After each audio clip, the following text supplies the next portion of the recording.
Hello everyone, welcome to success with Rai academy. 20 जुलाई 2021 के the Indian Express के editorial page को हम आज के इस वीडियो में डिस्कस करेंगे। तो चलिए अब वीडियो को स्टार्ट करते हैं। कौन कौन से आर्टिकल हैं जो हमारे लिए इम्पॉर्टेंट है और उन्हें हम विस्तार से इस वीडियो में जानेंगे। तो सबसे पहले हमने जो आर्टिकल लिया है वो है इन द हाउस। इस आर्टिकल में महामारी के मुद्दों के बीच जो मानसून सत्र स्टार्ट हुआ है उसमें अपनी आवाज़ को रखने के लिए सरकार को विपक्ष से कई बातों पर सहमति चाहिए होगी। और जैसा कि पहला दिन यानी कि कल का जो दिन था 19 तारीख, उसमें काफ़ी बहस हुई और काफ़ी हंगामा हुआ, संसद को नहीं चलने दिया गया। उस पर ही लिखा गया है ये आर्टिकल में ये बताया गया है कि देश के कई हिस्सों में जो आर्थिक संकट है वो पिछड़ा है, जो कोविड-19 की वजह से जो दूसरी लहर आई थी उसकी पृष्ठभूमि से, और मानसून सत्र भी उसकी वजह से कहीं ना कहीं डिले हुआ है। इसमें महत्वपूर्ण बात यह है कि सरकार सार्वजनिक हितों को लेकर चल रही है ताकि महामारी पर भी काबू पाया जा सके और आर्थिक व्यवस्था को भी सुचारू रूप से चलाया जा सके। सरकार को, जो आप कह सकते हैं कि सरकार की जवाबदेही है जनता के प्रति, विपक्ष को उसे समझना चाहिए और संसदीय क्षण जो एक एक क्षण महत्वपूर्ण है इसमें उसे भी समझना चाहिए। आर्टिकल में ये भी बताया गया है कि इसकी संभावनाएं समाप्त नहीं हुई हैं कि अभी सरकार ने ये कहा है कि अभी दूसरी लहर पूरी तरीके से समाप्त नहीं हुई है और इस पर भी हमें गौर करके चलना चाहिए कि तीसरी लहर से अपनी जनता को और हम स्वयं किस तरीके से बच सकते हैं। विपक्ष के लिए विरोधी विचारों पर प्रधानमंत्री मोदी ने भी कड़ी टिप्पणी की है। उन्होंने ये भी बताया कि उन्होंने आज तक इस तरीके का व्यवहार संसद में नहीं देखा कि पहले ही दिन बिना किसी बहस के ही मानसून सत्र को या संसद को नहीं चलने दिया गया।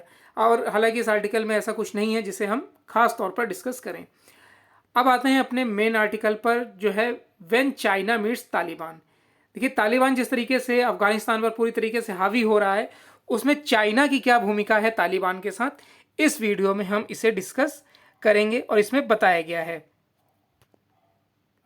और ये आर्टिकल लिखा गया है सी राजा मोहन द्वारा। देखिए, आर्टिकल में बताया गया है कि जो चाइना है वो अफगानिस्तान में जिस तरीके से इस समय युद्ध छिड़ा हुआ कह सकते हैं तालिबान के साथ, उसमें कई महत्वपूर्ण भूमिकाएं निभा सकता है और निभा भी रहा है। इसमें चीन की संभावित भूमिका है, इसमें इससे कोई भी दरकिनार नहीं किया जा सकता है। हो सकता है कि ब्रिटेन भी यही चाहता हो कि अफगानिस्तान में ये स्थिति बनी रहे, क्योंकि वो अमेरिका से कहीं ना कहीं 36 का आंकड़ा चलता है और अफगानिस्तान कहीं ना कहीं अमेरिका से मदद लेता है। ब्रिटेन, रूस हो या अमेरिका हो, ये सभी अफगानिस्तान को मदद करते हैं।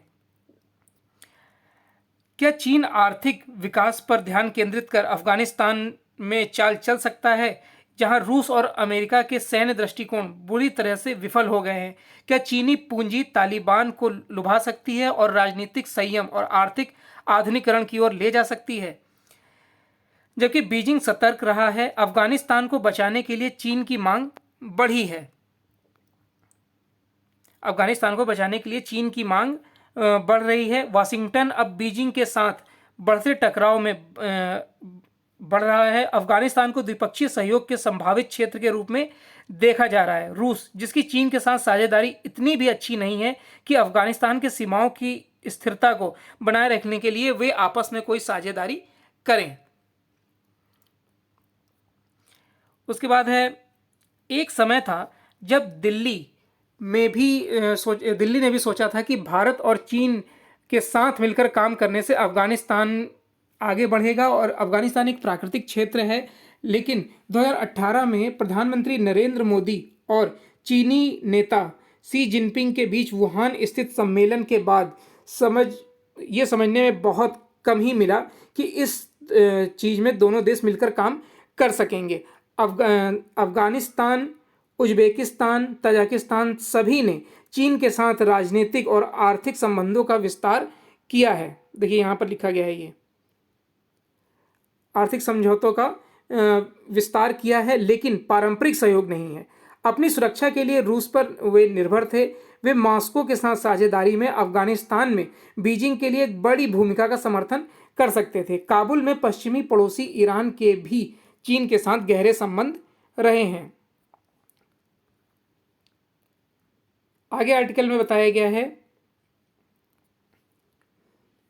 कि अफगानिस्तान के लिए पाकिस्तान की योजनाओं में बीजिंग वास्तव में महत्वपूर्ण है। एक महान शक्ति के रूप में चाइना का जो उदय है वो 1996, ये देखिए 1996 के बीच मुख्य अंतर है, जब पाकिस्तान सेना ने काबुल में तालिबान को स्थापित किया था, और 2021 में इसे दोहराने की महत्वाकांक्षा अब वो जता रहा है।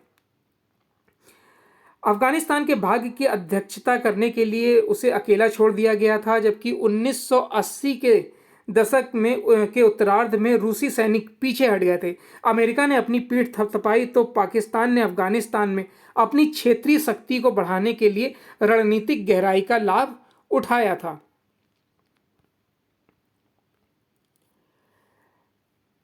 अगर देखिए, पाकिस्तान की जीत की भावना ऐसी थी कि पंजाब में प्रधानमंत्री नवाज शरीफ और आप कह सकते हैं कि 1992 अप्रैल 1992 में जाहिदुद्दीन के नियंत्रण हासिल करने के 24 घंटों के भीतर एक बड़े प्रतिनिधिमंडल के साथ काबुल पहुंचे। पाकिस्तानी प्रतिनिधिमंडल ने वीज़ा मांगने की जहमत नहीं उठाई। इससे पता चलता है कि रावलपिंडी अफगानिस्तान के साथ किस तरीके का रिश्ता चाहता है। रूस के समर्थन के बाद भी पाकिस्तान अपनी जीत को दीर्घकालीन लाभ में क्यों नहीं बदल सका?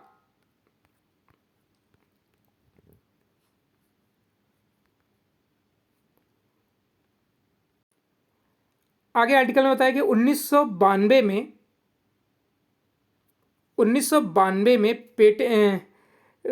पोर्ट्रेट शासन का पतन हुआ था। 1996 में तालिबान की स्थापना हुई थी। आगे आर्टिकल में बताया गया है कि एक यह उत्तर है कि पाकिस्तान के पास धार्मिक जातिवाद के अलावा अफगानिस्तान को देने के लिए बहुत कुछ कम है। 2 दशकों के गृह युद्ध को देखने वाले राष्ट्र के निर्माण के लिए इसका कोई एजेंडा नहीं था। इस बार हालांकि पाकिस्तान के पास चीन है, जिनके पास अफगानिस्तान में पुनर्निर्माण निवेश के लिए एक आर्थिक संसाधन और राजनीतिक इच्छा शक्ति भी है। चीन पाकिस्तान आर्थिक गलियारे का विस्तार, डूरन रेखा के पश्चिम में राष्ट्रपति सी जिनपिंग के बेल्ट एंड रोड यानी कि BRI इनिशिएटिव का 100 पीस शुरू करने का आसान तरीका दिखाई दे रहा है।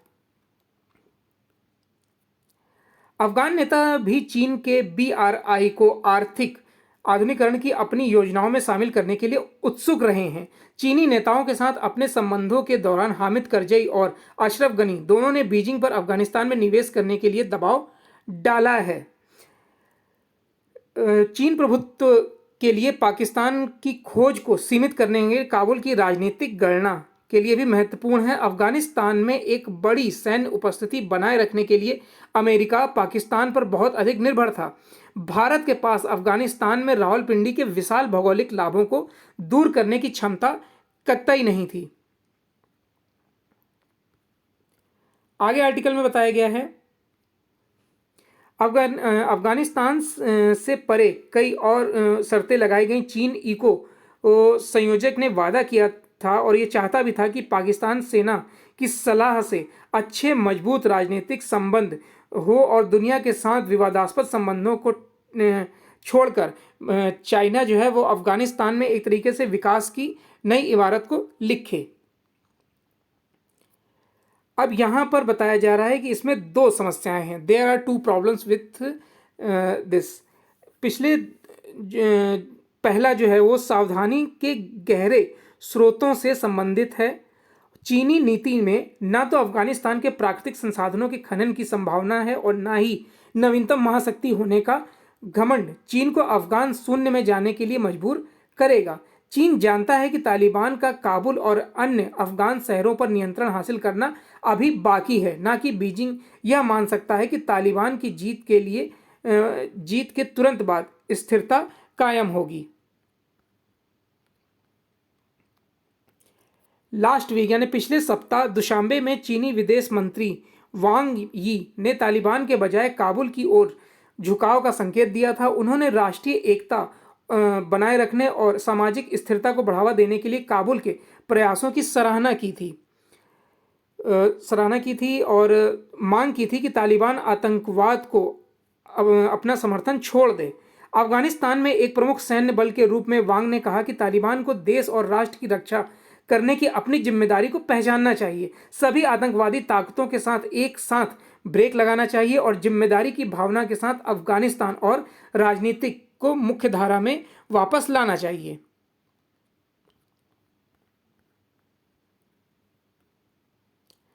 आगे आर्टिकल में बताया गया है,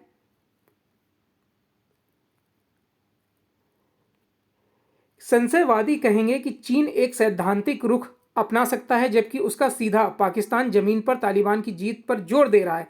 हालांकि यह तालिबान की विचारधारा पर चीनी चिंताओं की तीव्रता और इसके अशांत मुस्लिम बहुल प्रांत में अस्थिरता को भड़काने में इसकी संभावित भूमिका का अनुमान लगाता है। पिछले कुछ दिनों में तालिबान ने वास्तव में वादा किया था कि वह चीन के खिलाफ अफगान धरती का इस्तेमाल नहीं करने देगा। उसने अफगानिस्तान में चीनी निवेश का स्वागत किया, लेकिन तालिबान के बयान को अंकित मूल्य पर लेने के लिए बीजिंग इतना भोला नहीं है।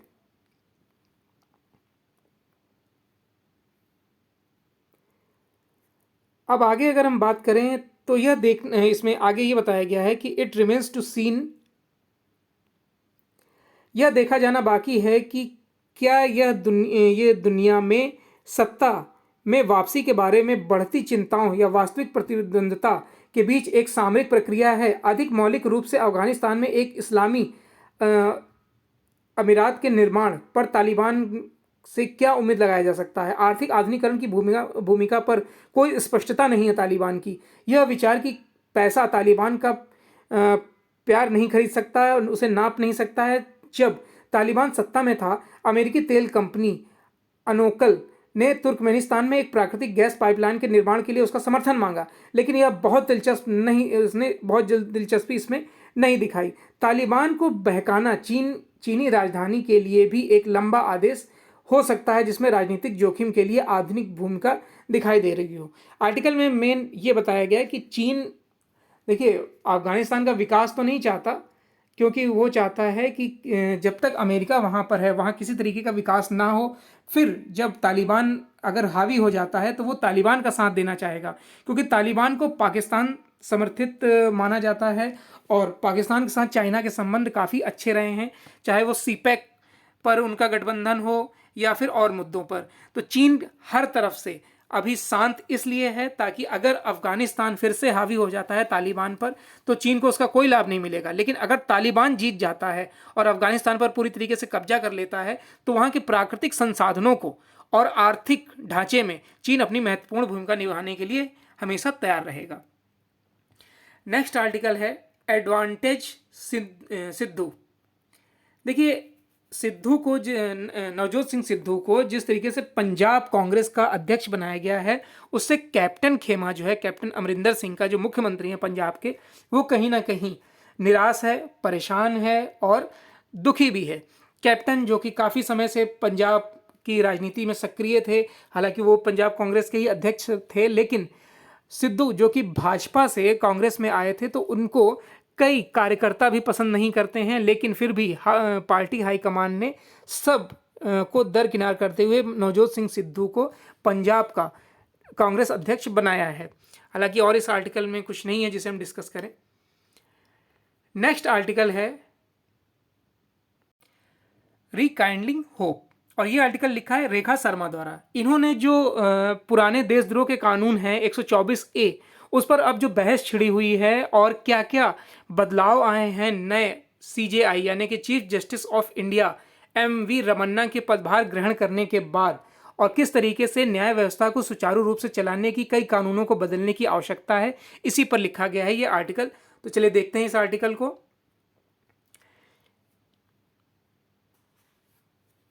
आर्टिकल में बताया गया है कि जब से यानी कि 6 अप्रैल से जब न्यायमूर्ति MV रमन्ना ने 48वें चीफ जस्टिस ऑफ इंडिया का पदभार ग्रहण किया है, तो हमने एक अलग सर्वोच्च न्यायालय की भूमिका को देखा है जो लोगों के हितों के बारे में या लोगों के साथ खड़ा दिख रहा है। दुर्भाग्य से पिछले 4 न्यायाधीशों के कार्यकाल में कई विवाद ऐसे रहे जिसमें सुप्रीम कोर्ट की छवि कहीं ना कहीं धूमिल हुई थी। न्यायाधीशों के कार्यकाल विवादों से घिरे रहे। छात्र, राजनीतिक विरोधियों, पत्रकारों, सामाजिक कार्यकर्ताओं, नागरिक समाज के सदस्यों और सरकार और उसकी नीतियों के खिलाफ बोलने, लिखने या धरना देने वाले किसानों सहित सभी प्रकार के लोगों को देशद्रोह के झूठे आरोपों में कह सकते हैं कि फंसाया गया है, गिरफ्तार किया गया है।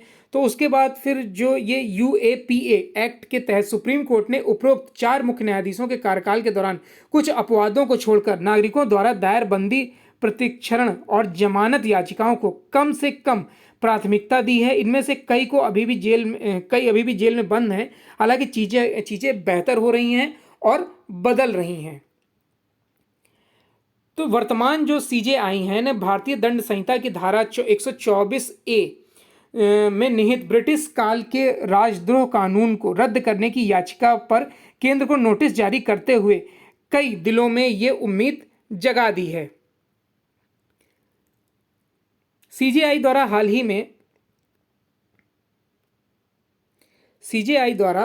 हाल ही में कुछ अन्य अवलोकन स्वतंत्रता को संजोने वालों के कानों में संगीत के तरीके सुनाई दिया है। न्यायमूर्ति पीडी 30 जून को देसाई मेमोरियल ट्रस्ट के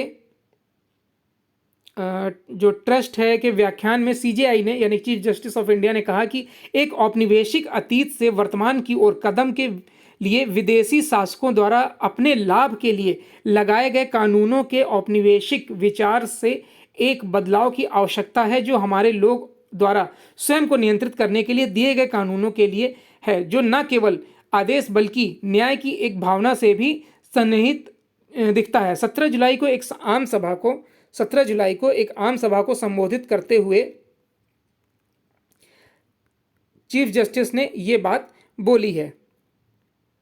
मतलब उनका कहने का मतलब ये था कि जिस तरीके से जो अंग्रेज थे उन्होंने अपनी बातों को मनाने के लिए, जैसे कि जो गांधी जी थे, गंगाधर तिलक थे, इन लोगों पर ये राजद्रोह के केस लगाए थे क्योंकि वे अंग्रेजी जो हुकूमत थी उनके कानूनों का पालन नहीं करते थे, उनका विरोध करते थे। तो ये कानून उस टाइम के हैं जो लोग अपनी चीज़ों को मनवाने के लिए ज़बरदस्ती राजद्रोह का केस थोप देते थे। क्या आज उस केस की आवश्यकता है?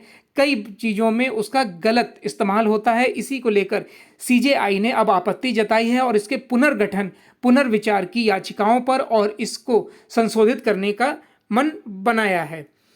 सिंगापुर के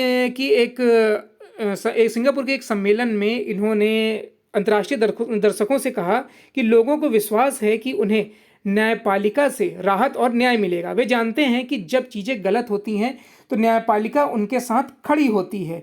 ये आश्वस्त करने वाला शब्द है और उम्मीद है कि प्रधान न्यायाधीश बात करेंगे। देशद्रोह के कानून को संवैधानिकता की जांच सुप्रीम कोर्ट के 5 जजों की बेंच ने 1962 में केदारनाथ सिंह और बनाम बिहार राज्य में की थी। हालांकि सुप्रीम कोर्ट ने कानून की संवैधानिक वैधता को बरकरार रखा, लेकिन यह देखा गया कि राजनीतिक उपायों की आलोचना या सरकारी कार्यवाही पर टिप्पणी हालांकि कड़े शब्दों में उचित सीमा के भीतर होगी, अभिव्यक्ति की स्वतंत्रता के मौलिक अधिकारों के अनुरूप होगा और अभिव्यक्ति सुप्रीम कोर्ट द्वारा इस विषय पर आखिरी बार बोलने के बाद से पुल के नीचे पानी नहीं बह चुका है और आज के भारत में उस समय की सरकार के खिलाफ बोली या लिखी गई किसी भी चीज़ को विशेष रूप से देखा जाए तो एक सार्वजनिक अवस्था, कानून व्यवस्था की गड़बड़ी और विभिन्न धर्मों और समुदायों के बीच असंतोष पैदा करने के बराबर माना जाता है। लोगों को लगता है कि इस तरह के कानूनों को खत्म नहीं किया जाना चाहिए बल्कि कानूनों की किताब पर बने रहना चाहिए। सुप्रीम कोर्ट ने फैसला सुनाया और सख्त निर्देश दिए थे कि शायद वो भूल जाते हैं कि गाइडलाइन जो है वो 1962 की भी है जो निर्धारित की गई थी और फिर भी कानून का दुरुपयोग किया जाता है। बेशक अंतिम शब्द सुप्रीम कोर्ट से ही आना होता है, लेकिन मुख्य न्यायाधीश की पीठ ने कानून की किताब पर इस तरह के कानूनों को बनाए रखने की प्राथमिकता पर फिर से विचार करने के लिए एक अच्छी शुरुआत की है। उन्होंने ये भी बताया है कि जो आज व्यक्ति आज व्यक्ति की स्वतंत्रता पहले की तरह खतरे में है। अभिनेत्री स्वरा भास्कर और यहाँ पर एक पत्रकार का नाम दिया गया है मोहम्मद जुबैर राणा, अयूब सवा नकवी और अन्य के नाम पर एक प्राथमिकी हाल ही में गाजियाबाद में एक वीडियो प्रसारित करने के लिए दर्ज की गई थी, जिसमें एक बुजुर्ग मुस्लिम व्यक्ति की पिटाई की जा रही थी और जय श्री राम का जाप करने के लिए कहा गया था। क्या यह टैगोर के सपनों का भारत है, जिसने स्वतंत्रता के लिए एक स्वर्ग की आशा की थी, जहां मन भय रहित हो और सिर ऊंचा हो? मुख्य न्यायाधीश ने उनमें से कुछ उम्मीदों पर पानी फेर दिया था। तो ये एडिटोरियल पेज के आर्टिकल थे जो इंपॉर्टेंट थे। आई होप आपको वीडियो अच्छा लगा होगा। अगर वीडियो अच्छा लगा हो तो लाइक और शेयर कर दीजिएगा। वीडियो देखने के लिए धन्यवाद।